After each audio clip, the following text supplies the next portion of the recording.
Hey guys, once again, welcome back all of you on your own YouTube channel Azad Classes. And if you don't know me luckily, so this is Vaibhav Tripathi on Azad Classes, and we are continuing the discussion of Sandeep Garg practical questions of national income accounting. यार इसके previous part मतलब description में link है, तुम देखना जरूर। First to 6 questions मैंने solve करे and now this part will contain 7 questions to 11 questions. तो वीडियो शुरू की जाए। कर रहे हैं, सेटअप लगा जल्दी।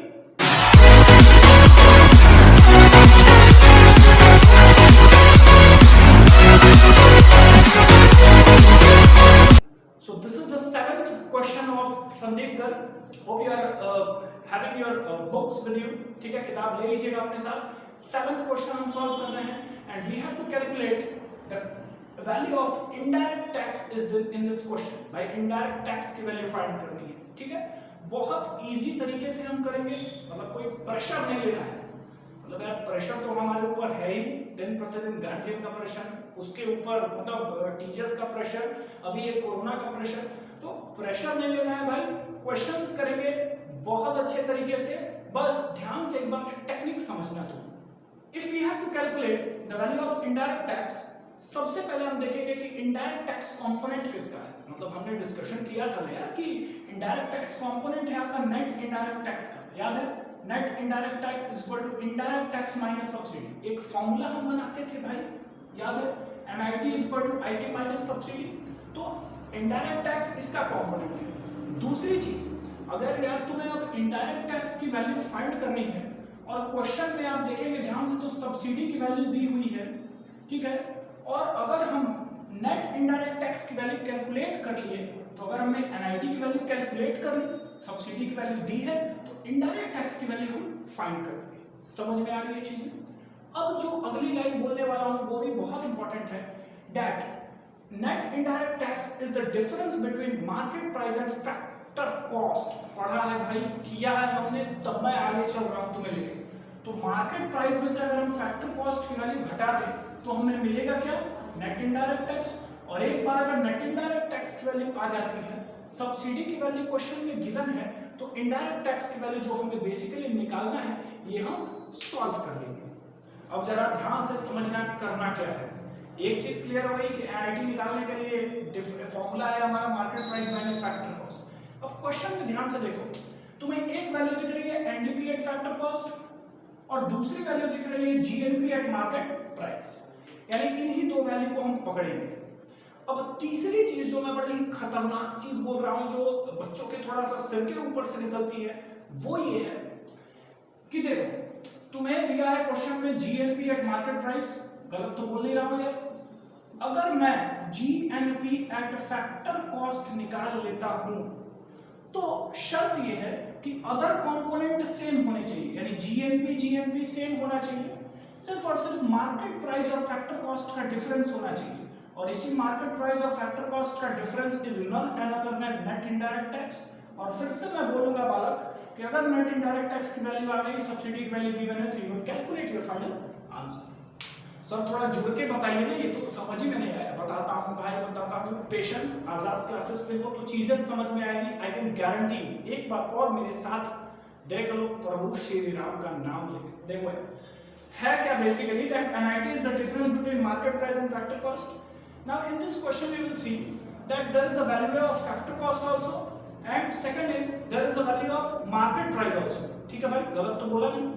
Now एक condition है जो आपको follow करनी है, you have to fulfill that condition if you are studying with me, that market price और factor cost का तो difference as it is रहने देना भाई, but the other components should remain same। यानी GNP eight market price question में दिया है। अब हमें ये अपने दिमाग से सोचना होगा कि अगर हम जीएनपी एट फैक्टर कॉस्ट निकाल लेते हैं तो मार्केट प्राइस और फैक्टर कॉस्ट का difference NIT, but GNP should remain same. चलो भैया क्वेश्चन सॉल्व करें। But you know what, for the calculation of GNP eight factor cost हमें वैल्यू लेनी होगी एनडीपी एट एफसी। मतलब आप अगर इस तरह के क्वेश्चंस करोगे तो आप जीएनपी एमपी से सोच लोगे कि जीएनपी एफसी बनाना है, लेकिन इसको एज इट इज छोड़ देंगे, वैल्यू लेंगे एनडीपी एट एफसी। तो एनडीपी एट फैक्टर कॉस्ट की वैल्यू अगर हम ले लें तो इट इज 55,950। निकालना क्या है? GNP FC. क्यों निकालना है बता दो सर? बता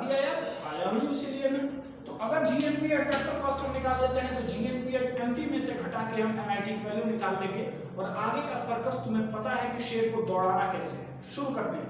तो 55,915 वैल्यू है। नेट से आपको ग्रॉस में जाना है। You will add the value of depreciation that is consumption of fixed capital. Add करो यार 1625 ऐड कर दीजिए। 57,540 is the amount of GDP at factor cost, because now net value has been changed into the gross value. Now here it is GDPFC, here it is GNPFC, यानी domestic को national में बदलना है, and if domestic has to be changed into national भाई, you have to add the value of net factor income from abroad. Add कर देते हैं NFIA, और NFIA का फॉर्मूला होता है फीफा माइनस फीटा। ये सारी चीजें मैंने बताई हुई है, इसलिए मैं डायरेक्ट कर रहा हूँ। फीफा की वैल्यू क्वेश्चन में 625 और फीटा की वैल्यू क्वेश्चन में 865। अगर आप 625 में से 865 माइनस करोगे तो you will get the value -240, मतलब माइनस मिलेगा ना यार, क्योंकि फीफा कम है फीटा ज्यादा है। -240 will be the value. Now according to our favourite subject mathematics, commerce वालों है क्या कि plus minus will become minus, so this will be the value. 57,300 is the value of GNP at factor cost. All right, once you will calculate, as we have calculated 57,300 is the value of GNP at factor cost, minus करेंगे भाई, तो GNP at market price minus GNP at factor cost, GNP should remain same, हमने बराबर करने के लिए ही इतनी खिचड़ी पकाई। Now market price minus factor cost value will be net indirect tax। ठीक है, तो GNP एट मार्केट प्राइस की वैल्यू है कितनी क्वेश्चन में? 58,350 माइनस 57,300, वैल्यू आपकी आएगी कितनी? 1050 is the value of NIT। Formula put कर दीजिएगा, NIT is equal to IT minus subsidy, formula था। तो NIT की वैल्यू है 1050 इज इक्वल टू IT हमें निकालना है माइनस सब्सिडी की वैल्यू है 1540। अब आपको पता है कि ये माइनस क्या है, मतलब जो भी है, सॉरी भाई, 1540 इज इक्वल टू इधर आएगा तो it will be added, so indirect tax की वैल्यू आ जाएगी 2590। Now this will be the value of indirect tax. तो चलो यार, चीजें कुछ ना कुछ तो क्लियर जरूर हुई होंगी, मैं उम्मीद करता हूँ पूरी। अगर नहीं क्लियर हुई है तो सेम पैटर्न में मैं ये भी क्वेश्चन करा रहा हूँ, ध्यान से देखना। मैं गारंटी करता हूँ कि अगर आप, मतलब गारंटी करता हूँ, ये क्या मैं बोलता रहता हूँ बीच में यार, I am extremely sorry guys, but मतलब आई कैन अश्योर यू, ये ठीक इंग्लिश निकली है, मतलब I can really assure you कि आपका क्वेश्चन गलत नहीं हो।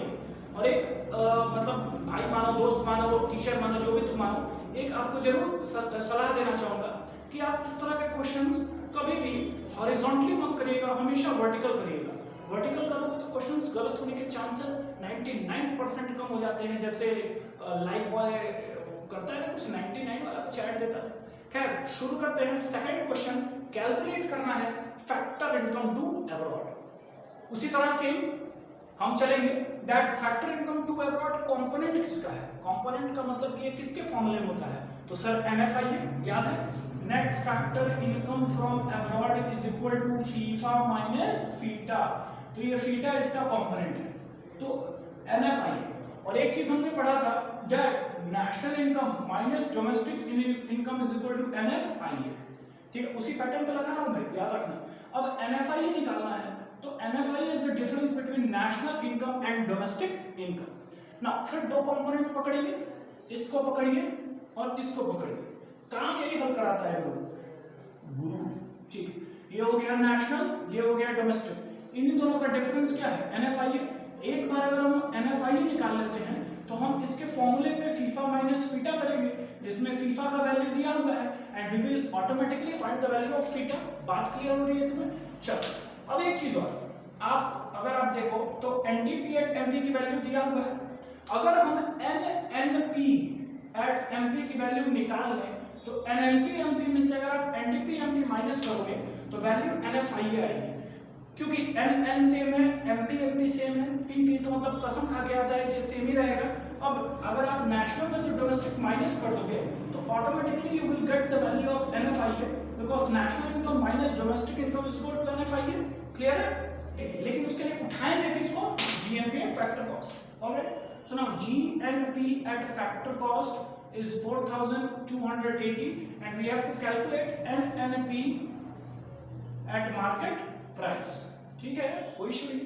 Now we have to go to net from gross. It means depreciation will be deducted. The amount of depreciation is 480. We can easily deduct it 3800. What does it mean? Gross has been changed into the net and remaining will be the same. NNP at FC is 3800. 3800 मतलब 3800 है। चलो, now NNP same है, FC से market price क्या आना है, add क्या होगा, net indirect tax. Very good. Now net indirect tax भाई ऐड कर देंगे। अब एनआईटी ऐड कैसे होगा, तो आईटी में से सब्सिडी घटाना फॉर्मूला होता है, IT minus subsidy, 100 minus 80 20 value आएगी। 20 अगर आप हम प्लस कर देंगे तो आई प्लस नहीं करेंगे, हाँ यार प्लस करेंगे, ठीक है। चलो, तो 3820 ये अमाउंट आ जाएगा, that is net national product at market price. ये आपको करना है। अब आप अगर एक बार एनएनपीएमपी निकाल लिए इस क्वेश्चन में भाई, तो एनएनपीएमपी में से एनडीपीएमपी घटा देना, आपको एनएफआईए की वैल्यू मिल जाएगी। अब एकदम मान के चलो क्वेश्चन सॉल्व हो गया है। एनएनपीएमपी है, अब डायरेक्टली करते हैं। एनडीपीएमपी की वैल्यू को हमें माइनस करना है। The value is 3700। The remaining balance you will get, that is 120। This 120 is none but the value of NFIA. अब एक बार जब NFIA की वैल्यू 120 आ जाती है तो खुशी के लहर आपके रगों में दौड़नी चाहिए, क्योंकि क्वेश्चन सॉल्व हो गया है। देखो फॉर्मूला मैंने लिखा हुआ है, NFIA is equal to FIFA minus FITA. Value put करिए ना, NFIA की जगह वैल्यू क्या हमने निकाली 120, फीफा की वैल्यू क्वेश्चन में दी हुई है 400, माइनस फीटा की वैल्यू हमें निकालनी है भैया। तो फीटा की वैल्यू अगर हम निकाले यहाँ से, तो ये बताइए कि फीटा की वैल्यू आप नहीं निकाल लेंगे। 400 में से 120 माइनस कर दीजिएगा, आपको जो भी अमाउंट मिलेगा, 4 कर ही देते हैं यार, चलो मैं भी इतना कोई बहुत तेज नहीं हूं, मैं 280, हाँ 280, this will be the amount of factor income to average. एक इंपॉर्टेंट चीज और, if you want to know और if you want to recheck your answer, you can check it easily. If you will put the value of 280 here as factor income to average which you have calculated, so 400 minus 280 you will automatically get the value of net factor income from abroad। देखा, जादू था ये, जादू।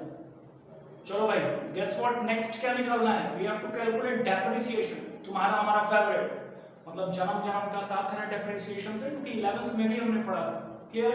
तो depreciation निकालना है। अब तुम्हारे साथ में जो जो पूछ रहा हूं तुम्हें बताना है। पहली चीज, डेप्रिसिएशन कंपोनेंट किसका है, ग्रॉस और नेट का। क्लियर है? सेकंड क्या क्या पकड़ना है, तो ग्रॉस और नेट में देख लो यार, एक ये ग्रॉस वाला दिख रहा है G और ये नेट वाला दिख रहा है N, और तीसरा क्या ऐसा निकालेंगे कि हम इक्वल कर सके। एक तो 3 चीज सिखाया है। तो NDPMP है ना, NDPMP है, net domestic product net market price, बाकी कंपोनेंट सेम होने चाहिए। तो D तो निकालना ही है ग्रुप, P तो निकालना है, और P और MP भी आपको निकालना ही है। अब मतलब यार तुम्हें बेसिकली यहाँ G लिखना पड़ेगा, क्योंकि DPMP तो सेम होना चाहिए। ग्रॉस और नेट का डिफरेंस ही आपको क्या देगा, डेप्रिसिएशन। तो निकालना है भैया GDPMP और पकड़ेंगे किसको, GNP एट FC। शुरू करते हैं खेल। Now as we have taken the value of gross national product at factor cost, so we shall write the amount also, that is 75,920। एकदम आराम से क्वेश्चन कराता हूँ, धीरे धीरे क्वेश्चन कराता हूँ आपको मैं। and this is GNP at factor cost, you have to calculate GDP at market price। now you have to notice one thing, that G will be same, because we are going to calculate GDP, then we will minus NDP at NDP to calculate depreciation। national to domestic, national से domestic में आना है। now this time there will be a deduction of NFIA। now NFIA means FIFA minus fita। now formula will write it, that is FIFA minus factor income to abroad, that is 500 minus 700, it is minus 200। now minus in mathematics will be added, है ना, सही बोल रहा हूँ। Amount कितना हो जाएगा, 9 to 11 क्या है, 76,120। बना क्या ये, तो ये GDP at factor cost का अमाउंट बन गया। now GDP is same, you have to calculate market price from factor cost, NIT की वैल्यू ऐड हो जाएगी। अब आप नेट इनडायरेक्ट टैक्स की वैल्यू ऐड कर दीजिएगा, और नेट इनडायरेक्ट टैक्स की वैल्यू आपको मिलेगी इनडायरेक्ट टैक्स माइनस सब्सिडी। या आप घटा के देख लेना, मतलब ये वैल्यू 8830 आएगी, तो 8830 की वैल्यू आ जाएगी, ऐड कर दीजिएगा 84,950 will be the value of GDP at market price। कुछ नहीं करना है यार, GDP हमको निकल गया, माइनस कर दो एनडीपीएम। क्यों माइनस करें सर, बताइए, बताते हैं यार, ठीक है। डीपीएम पीडीपीएम की कंडीशन थी ना कि सेम रखोगे और ग्रॉस में सर माइनस कर देना, आ जाएगी वैल्यू डेप्रिसिएशन की, मतलब निकाल लो। मेरा ये जान के मैं एग्रेसिव हुआ, ठीक है यार, हो सकता है तुम्हें मेरे पे बड़ा वो लग रहा हो, लेकिन क्वेश्चन लगने चाहिए, मतलब पढ़ रहे हैं तो रिजल्ट आना चाहिए, दैट इज द मोटिव। और साथ में सब्सक्राइब भी कर देना, चलो ठीक है। तो एनडीपी एट मार्केट प्राइस आप माइनस करिए इसमें से, दैट इज 80,000, तो 84,950 minus 80,000, you will get the value of 4,950, that is depreciation. अगर आपको रीचेक करना है तो एनडीपीएम में डेप्रिसिएशन जोड़ देंगे तो बनेगा जीडीपीएम की जो 84,950 है। So alright guys, next question is question number 10. You have to calculate subsidy, and question number 11 is you have to calculate national income. तो ये दोनों के ही दोनों आपके लिए HW हैं। बचपन में क्लास में मैम टीचर्स जो पढ़ाती थी, जूनियर क्लासेस में टीचर्स ही पढ़ाती हैं, यानी मैम पढ़ाती हैं, तो वो लोग एक दो पढ़ने का होमवर्क दे देते। मैं तो मतलब यार सिर्फ 2 क्वेश्चन तुम्हें दे रहा हूँ, अगर मुझे फॉलो कर रहे हो तो। हाँ, एक चीज जरूर प्रॉमिस करूंगा कि मैं आपको कोर्स तो पूरा कराऊंगा, नो डाउट। हाँ, कुछ बीच में कुछ इश्यूज थे कि वीडियोस मेरे लेट आया, लेकिन ये है कि पूरे के पूरे मैं आपको कोर्सेज कराऊंगा and you will understand each and everything. This is the promise of Azad classes to you. So question number 10, please try to solve the question right now from the same pattern, as well as question number 11 also, in which you have to calculate the value of NY। मतलब Y कहते हैं income को economics में, हाँ भाई Y कहते हैं, तो नेशनल इनकम होगा। दोनों के दोनों क्वेश्चंस का आंसर आप सॉल्व करिए, and I really request to you that please do comments, मतलब कमेंट्स कर दिया करो यार, अच्छा लगता है, तो कमेंट्स जरूर आंसर करना। अगर नहीं सॉल्व होता है तो I am there you for, मतलब I am there for you whatever we say. चलो यार, तो वीडियो जरूर लाइक करना, if you like share the video. जल्दी मिलते हैं, तब तक के लिए जय श्री राम।